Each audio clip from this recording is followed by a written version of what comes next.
हिंगोलीमध्ये केवळ 112.60 मिलीमीटर इतका पाऊस झालाय। त्यामुळे धरणाच्या पाणी पातळीत कोणतीही वाढ झालेली नाहीये। सिद्धेश्वर धरणात 0% मृत पाणी साठा पाहायला मिळतोय। शेतकऱ्यांकडून अनेक ठिकाणी उन्हाळी पिकांची लागवडही करण्यात आली आहे, मात्र पुरेसा पाणी साठा नसल्याने पिकं सुकू लागली आहेत, तर पिण्याच्या पाण्याची देखील भीषण टंचाई जाणवू लागल्याचं चित्र हिंगोलीत आहे। याचाच आढावा घेतलाय आमचे प्रतिनिधी दिनेश कुलकर्णी यांनी। आपण तो पाहूया। हिंगोली जिल्ह्यामध्ये आतापर्यंत 112.60 मिलीलीटर इतका पाऊस झालाय, तरी सुद्धा हिंगोलीच्या सिद्धेश्वर धरणामध्ये 0% मृत पाणी साठाच शिल्लक आहे।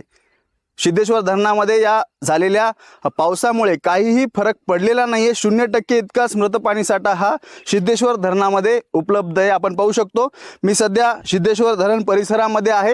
ही सिद्धेश्वर धरणाची एक्सक्लुझिव्ह दृश्य मी तुम्हाला दाखवतोय। आतापर्यंत हिंगोली जिल्ह्यामध्ये 1,16,000 हेक्टर क्षेत्रावर शेतकऱ्यांनी जी आहे ती पेरणी केलेली आहे।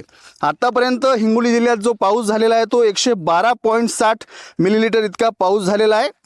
तर हिंगोली जिल्ह्यातील जे मुख्य पिके आहेत, सोयाबीन सारखं पीक असेल, कापूस सारखं पीक असेल, सोयाबीनच्या पिकाची जी पेरणी झालेली आहे ती 87,706 हेक्टर इतकी झालेली आहे। तर कापसाची जी पेरणी आहे ती 13,632 हेक्टर इतकी झालेली आहे। अंदाजे हिंगोली जिल्ह्यामध्ये खरीप हंगामामध्ये जे पेरणीचा अंदाज जो आहे तो 3,61,000 इतकी पेरणी होणं अपेक्षित आहे। त्यामुळे पावसाचं जे प्रमाण आहे ते हिंगोली जिल्ह्यामध्ये आतापर्यंत पुरेसा पाहिजे तितका पाऊस झालेला नाहीये। सिद्धेश्वर धरणामध्ये बिलकुल पाणी साठा जो आहे तो वाढलेला नाहीये। तर एलदरी धरणामध्ये 454.120 मीटर इतका पाणी साठा आहे। त्यामुळे सध्या परिस्थितीमध्ये तरी हिंगोली जिल्ह्यामध्ये पाहिजे तसा पाऊस जो आहे तो झालेला नसल्यामुळे धरणात अजिबात पाण्याची पातळी जी आहे ती वाढलेली नाहीये। सिद्धेश्वर धरणामध्ये 0% इतकाच मृत पाणी साठा आपल्याला पाहायला मिळतोय। दिनेश कुलकर्णी, NDTV मराठी, हिंगोली।